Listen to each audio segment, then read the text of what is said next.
This is Talking Ears. I'm Frank Wardinger. And I'm Juan Vasquez.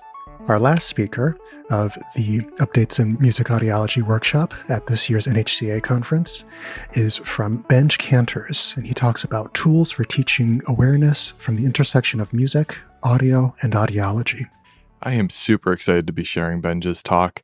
Benj Kanters has been doing a workshop at the National Hearing Conservation Association since, well, as far as I'm concerned, the dawn of time. The first time I went to the conference over a dozen years ago, I watched Benj give his wonderful workshop called Audio for Audiologists. It's a spin-off of Hear Tomorrow. Hear Tomorrow is his workshop that he would present to audio engineering and music students about how to care about your ears like no one else that I know. He's able to synthesize the two domains of audio engineering and audiology by explaining how parts of the auditory anatomy work just like different parts of audio equipment.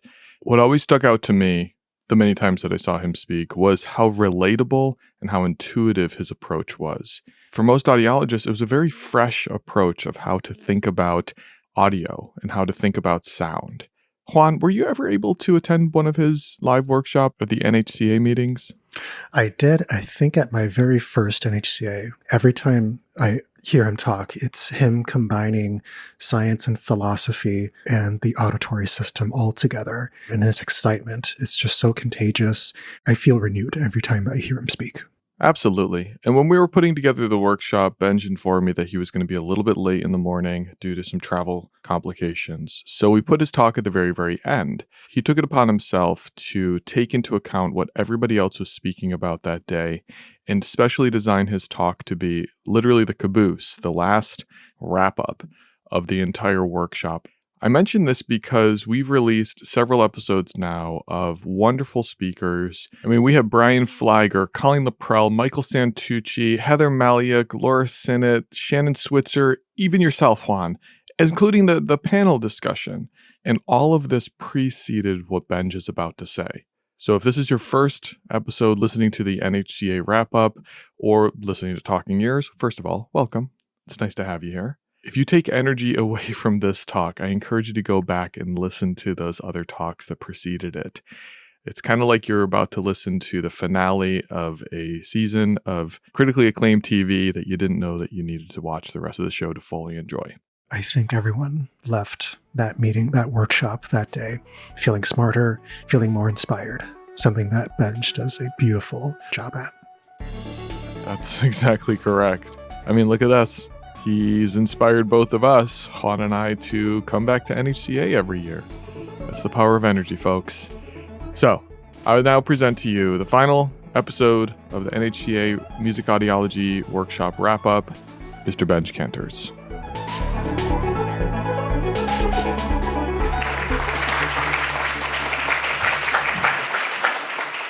Thanks, Frank. I have three things I want to say at the start. One, and this is inspired by the previous two talks, I've watched, and I know Michael has too, I've watched this community grow steadily over the past 20 years to the point where I think we are a force. And that we are presenting totally new ways to think about the hearing sciences. That's the first one. The second one is, and it really came to me with Heather talking about diplocusis, and then even further with the panel.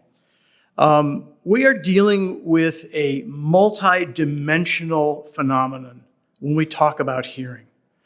I don't think there's any one cause to any one disorder that we investigate, and that it requires the kind of conversations which to me in the medical profession is the most important part of the medical practice, is having a conversation with your patient to know what they're about and exactly what they're doing. I'm going to go off on a little tangent here. My family doc, Fred Ettner, who's an incredible guy who delivered all three of my kids at home, was and inspired my daughter to become a surgeon at Cleveland Clinic.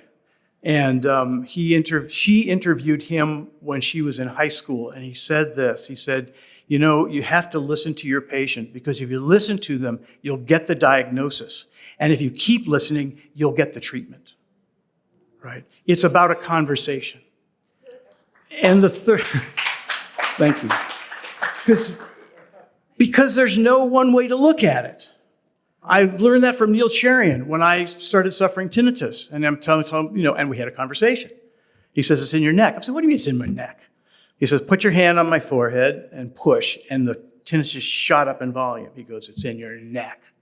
So it's just like, there's no one cause for any of these things. The last piece of this, and it goes right to where I'm going today, and it came out of, especially the panel. It's about education. It's about getting the patient to feel more aware and in tune and a sense of ownership of their health. That is the key to them getting better. Because again, that kind of points back to the specifics of what they're experiencing and what their actual diagnosis will be. So what I'm going to do is share with you, like the title, some tools for being not necessarily a music audiologist, but a hearing awareness advocate. And so what we're looking at is, and there are three basic pieces to this that I'll be talking about today. So the first one is a very broad one, which is what I like to call a cultural ignorance about audio and hearing. There's a general issue, not just with musicians, but with the public in general, where we don't think about our hearing. We're not aware of it. We're not really conscious of it, and we'll talk about some of the reasons why. And as I say, what this does, hopefully for you, is give you some new ways of thinking about, I can use this when I talk to somebody, or something will pop up to give you a way of thinking about a way to approach and talk to somebody to make them just feel more comfortable. The second one is some historical perspective. Getting into writing this, doing this presentation, I went down a serious rabbit hole by the name of Harvey Fletcher, yes. Basically, he was the first music audiologist, but he didn't do it alone, and we'll get into that. And this is really especially for you, because I think that I love hearing Heather talk about going into old papers, because what you do is you get a sense of the heritage. Oh, that's why we think this. And you can assess that and ultimately find, here's what we really need to keep thinking about. It's a little bit like old tube electronics that just sound good. The old technology is good. Some of the aspects of old thinking are good. And so that's why I'm going to kind of get into this and really tell what I think was a fascinating story for me, and I think you'll find it as well, about Harvey Fletcher and his work in Bell Labs through the 20s and 30s. And then finally, just new ways to think about and talk about the hearing mechanism. This little community that we are, audiologists, audio people, music people, we really, and I've said this for a long time, we all speak the same language, just different dialects. But we share common perspectives and common ways of measuring and common things that we look at that make hearing real for us. And what I think you'll find is that, especially as talking to musicians, you help them better understand the hearing mechanism. And once they understand how it works, they understand how it breaks. Because we want them to learn and to develop awareness and to take ownership of their hearing. Because as we say, especially in this business, there is no regulation. They're not working for anybody. They're working for themselves. So it's up to them to decide that they're going to do something about it. I know Michael talked about the Fetterman-Ricketts study at Vanderbilt, which is a brilliant, brilliant study. And I'm going to mention it too, again, in a certain perspective. But what was so important about the reason that project worked is that they grabbed seasoned musicians who were willing to take the step to try to listen more quietly, to try to adapt to a more auditorially safe environment. And so that's really, really key, because they were willing to take ownership. So what about this cultural ignorance thing? A few sayings that I always go for. We know more and do more for every other part of our body than we do for our ears. Go to CVS, Duane Reade, Walgreens, and see rows and rows of products for every other part of your body. And actually, up until about 2 years ago, maybe 3 feet for the ears. Another one that I would do every workshop I do with any group, doesn't matter. I say, okay, who here likes to enjoy lying back on a sunny day, staring into the sun? And they all chuckle. I say, who here has enjoyed a 2-hour concert standing in front of a speaker stack? And about a third of the hands go up. sheepishly. I go, how do we get off thinking our ears are any more bulletproof than our eyes?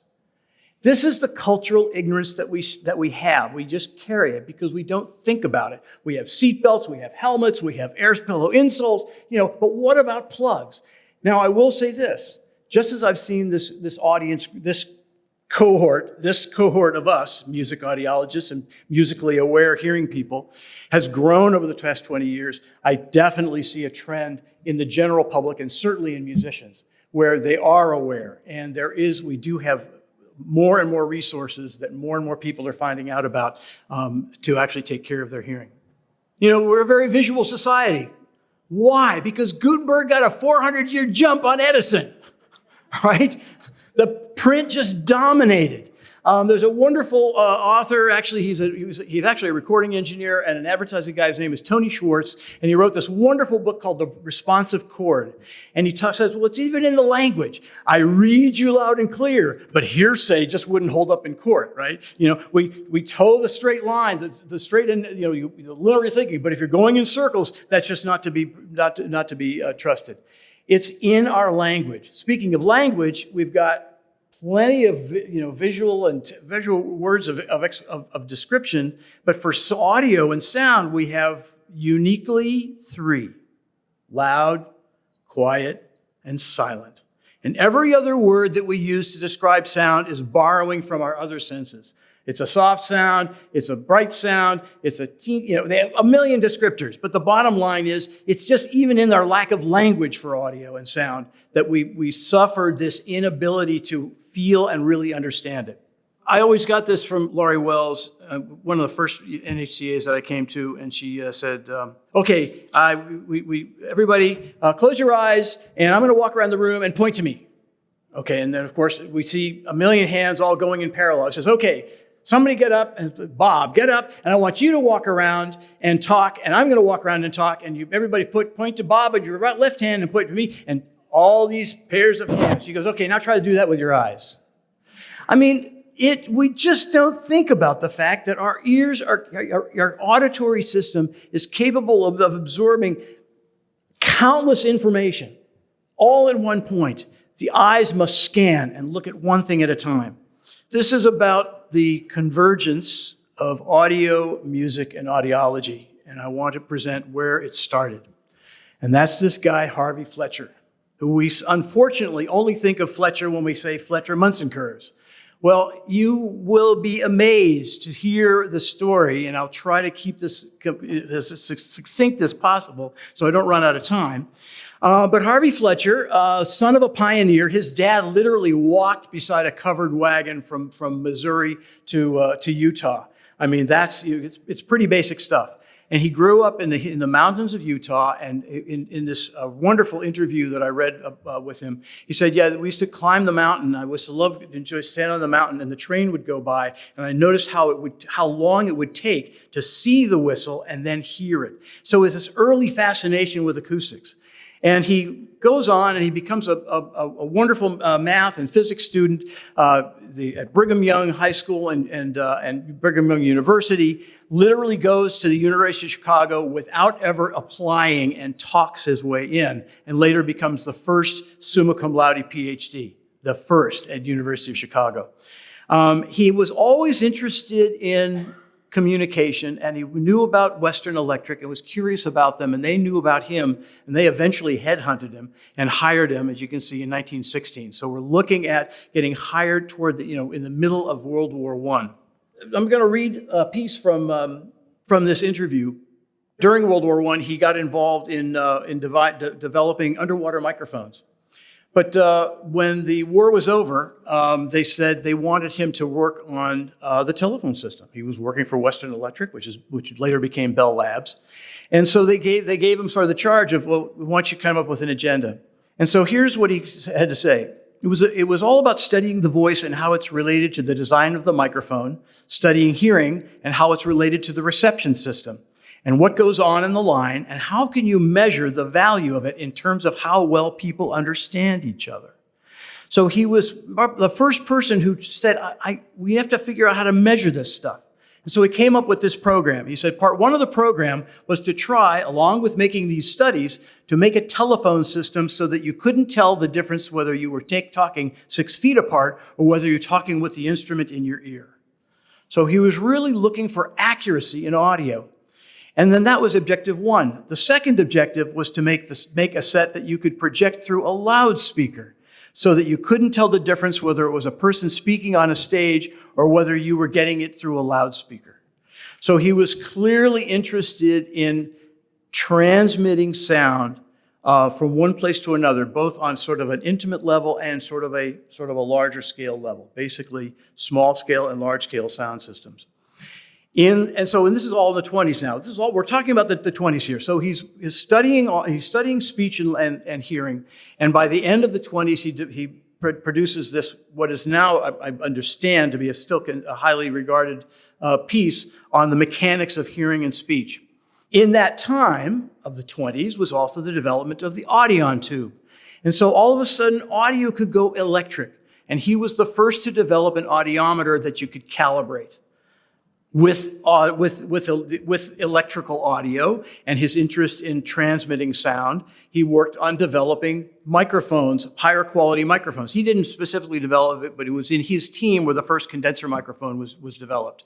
High quality tube amplifiers, cutter heads, they could actually cut records. And so you can see that the response of mechanical records, the original Edison records, were basically 250 to 2.5K, not even an audiogram. And by the time Fletcher was done, they were down from 50 to 6K. So he was really interested in increasing, but again, what was so interesting for him was the issue of accuracy. So it's about accuracy and measurement. So he says, well, what we're ultimately looking for to achieve the practical illusion of auditory's perspective. I love it.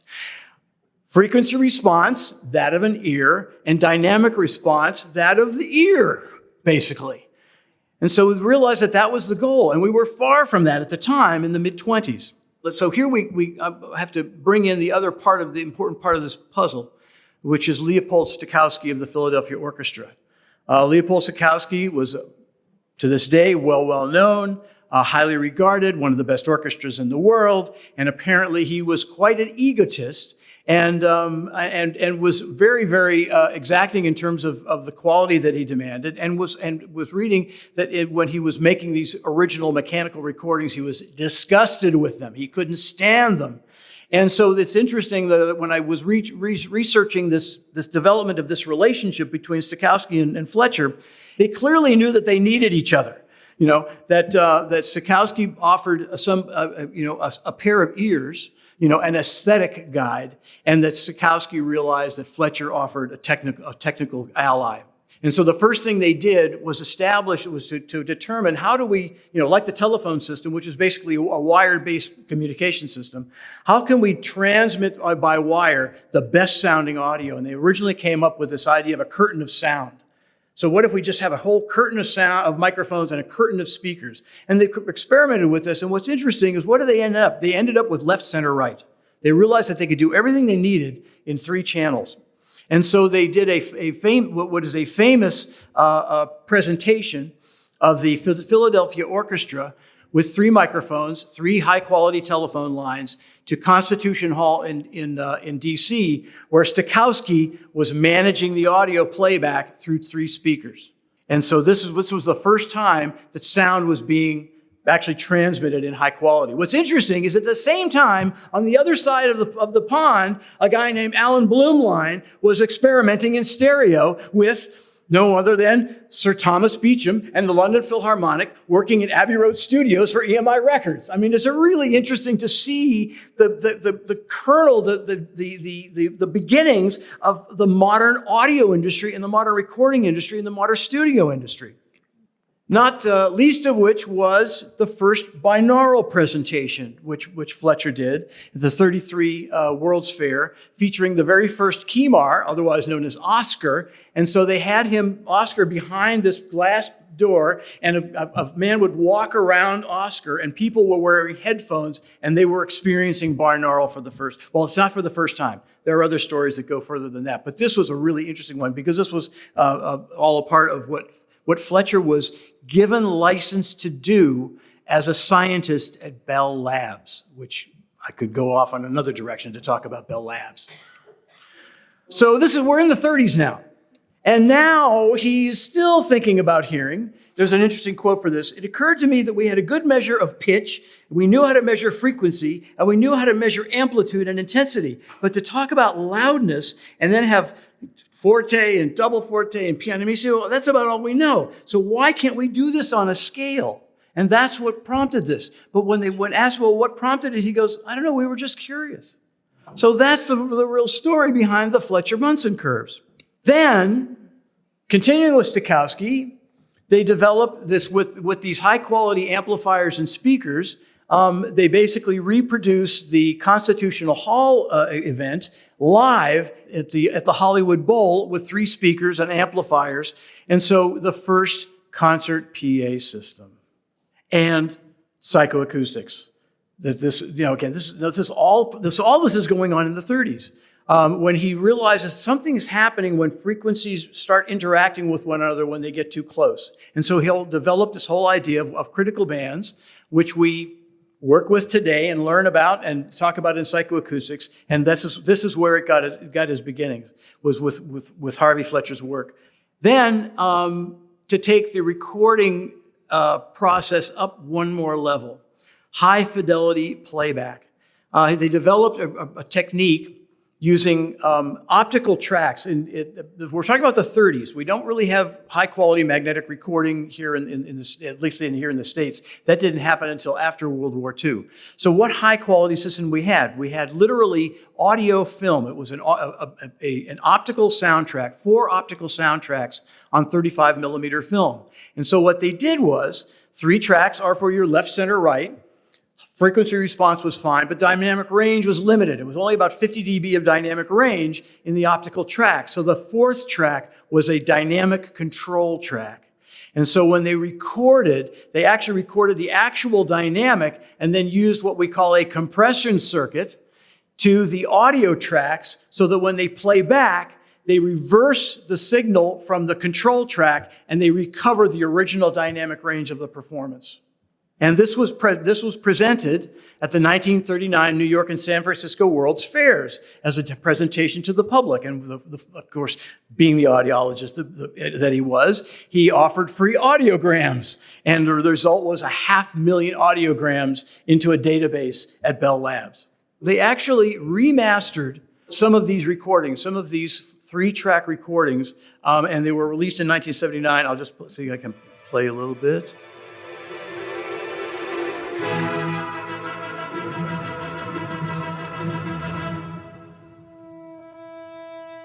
What they did then was take that one step further and have an enhanced performance at Carnegie Hall, where they literally played so you can see what the frequency response was, very high fidelity and 120 dB of dynamic range.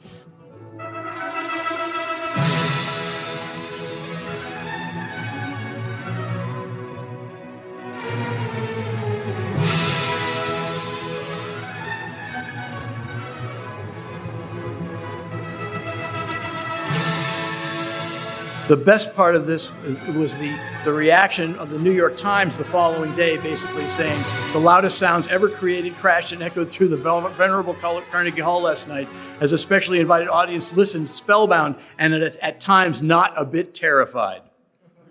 And finally, to finish the story of Harvey Fletcher, was that when he was given posthumously a Grammy, a technical Grammy in 2016 to recognize the work that he did to bring us to this point. So that, I think, is a really important piece for us all to appreciate the heritage of what is really a shared heritage of all 3 of our disciplines. And there was a great, there's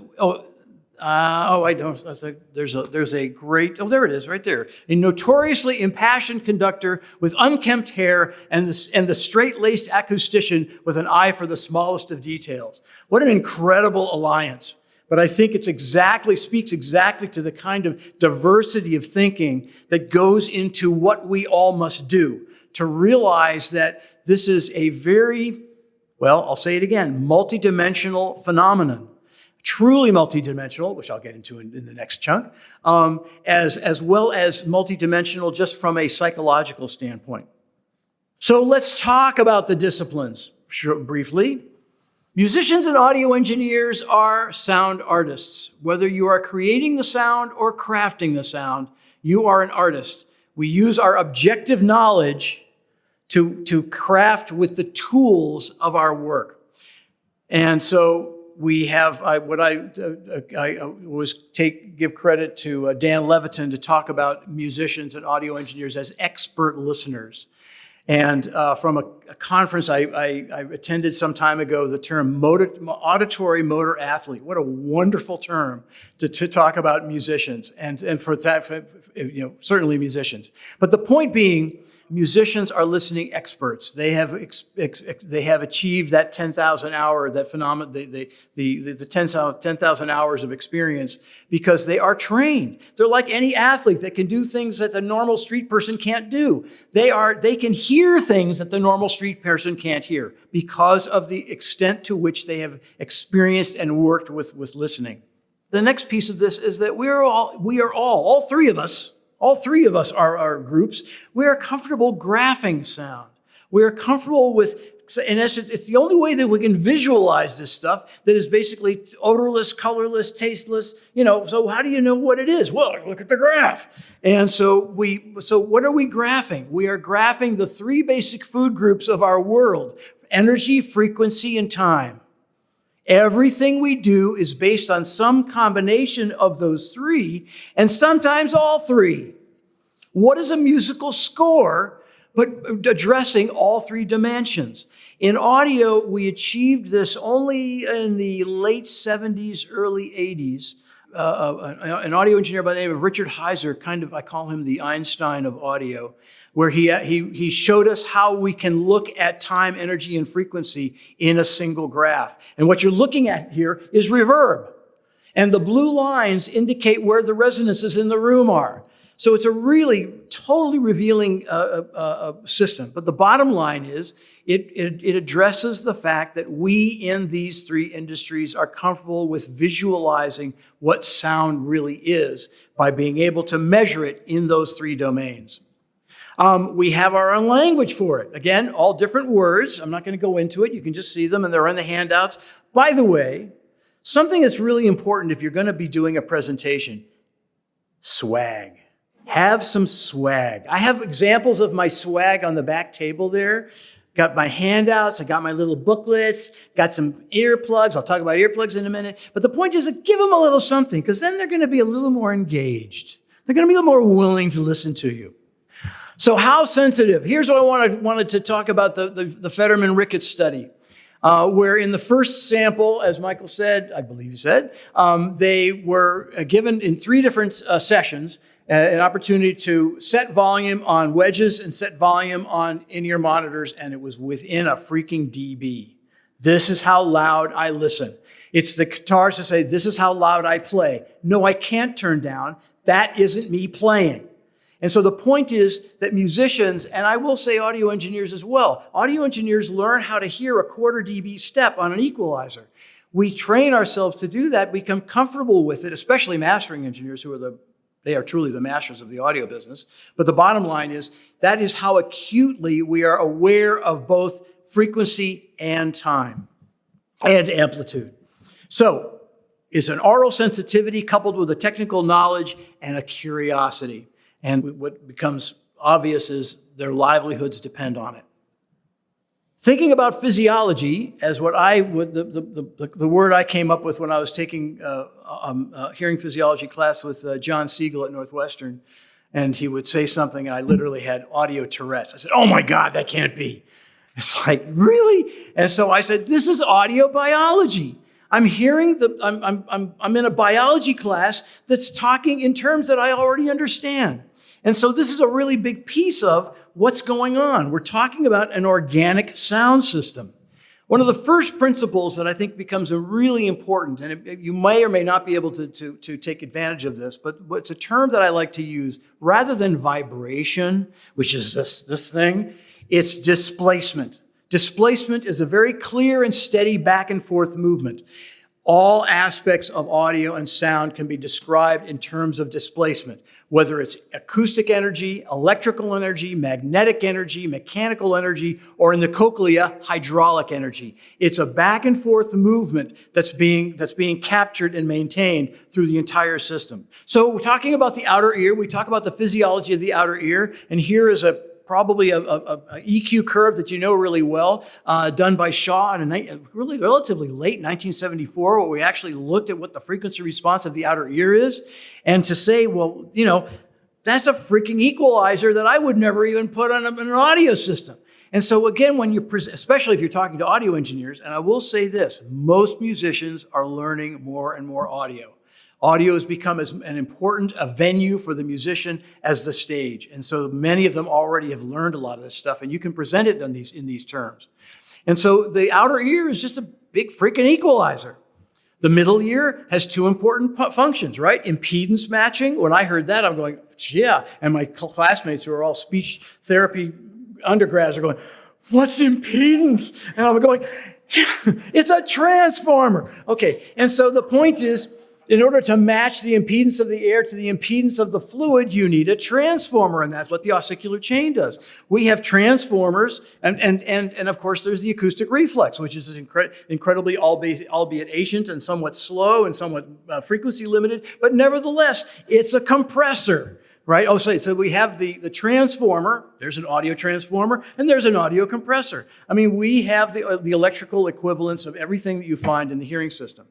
I want you to take a note of what we call the compression curve, which basically you can see that, so you have the input is on the horizontal, on the x-axis, output on the y-axis, and as level goes up, there's a point where, just like when the acoustic reflex kicks in, it starts to attenuate signal, so does a compressor. And we use compressors on vocals all the time because vocals have more dynamic range than we can ever handle. But the bottom line is these are obvious systems that we're familiar with.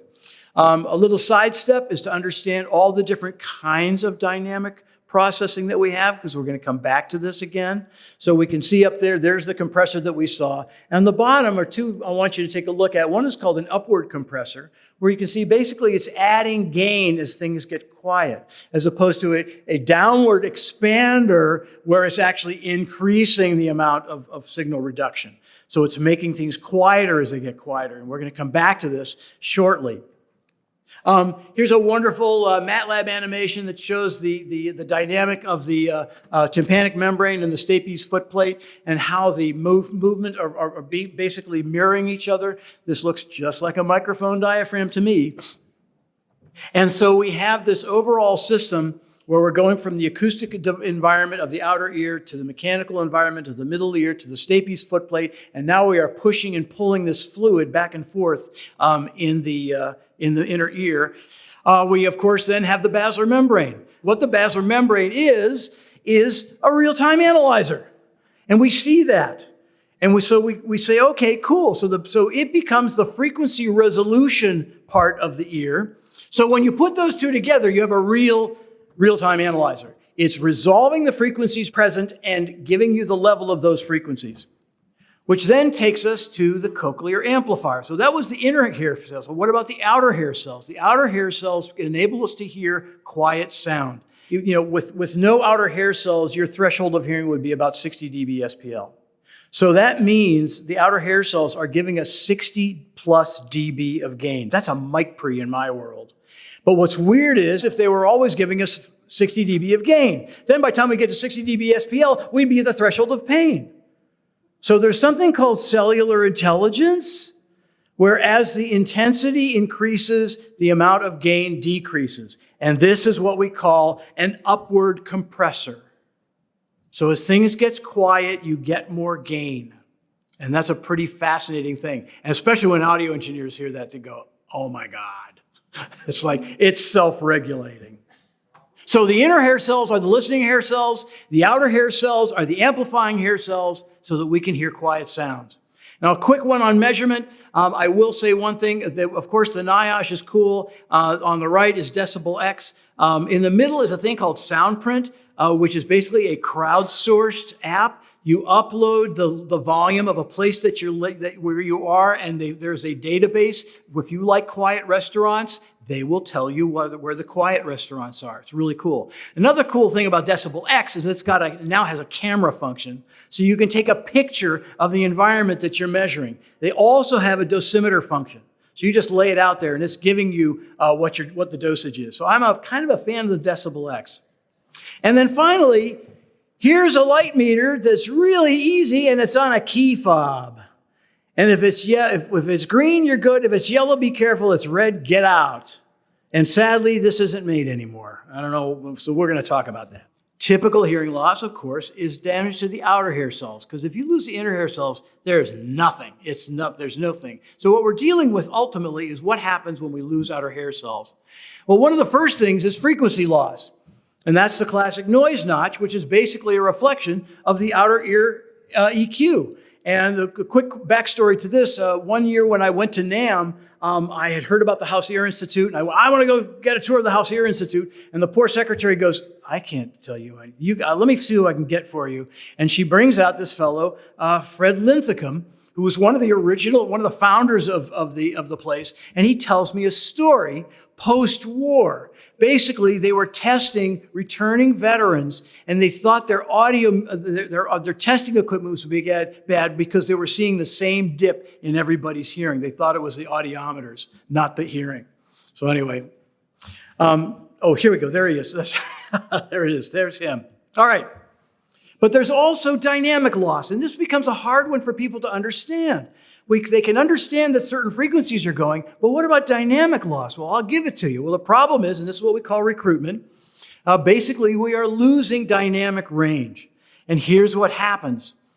The outer hair cells can no longer provide you with the amplification that they normally could. So their ability to amplify the quietest frequencies, your threshold of hearing creeps up, but your threshold of the sense of loud does not. So the first thing you have is a downward expander. When things get quiet, the hair cells are no longer able to amplify, and so it just goes away. And what I always do in my lectures is I say, it's just like this. Who here has a relative hard of hearing? And a bunch of hands go up. I said, it's like this. Speak up, speak up. Oh, you don't have to yell. And they all nod. TTS or not? Well, I won't get into synaptopathy because you already heard about that, which we know is kind of the pretty troubling thing. But what's also just equally important in our world is that it's proven that it takes a clear 24 to 48 hours for TTS to fully recover. So if you're on the road touring, working 5 nights a week, you are experiencing continuous temporary threshold shift. And I think that's an important thing for us to all understand. And to help kids, again, these are all ways of helping your patients, your clients, your prospective patients to just better understand what's going on. And the more they understand, the more they will care. That's all there is to it. It's very simple. Other hazards that becomes important because who knows what they do in their free time. Sporting events, car races. We even have football crowds that are vying for the Guinness Book of World Records. The bottom line is, once upon a time, and then it was 60 years ago.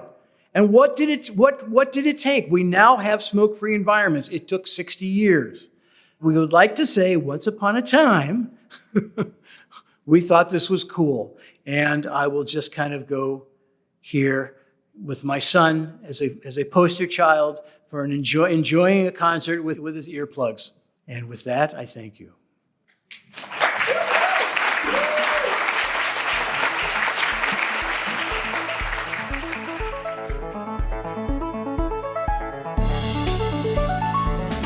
Talking Ears is a production of Earmark Hearing Conservation.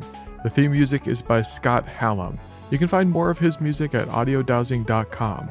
The show is produced and edited by Juan Vasquez, Scott Hallam, Mary Kim, and myself. Thanks for listening.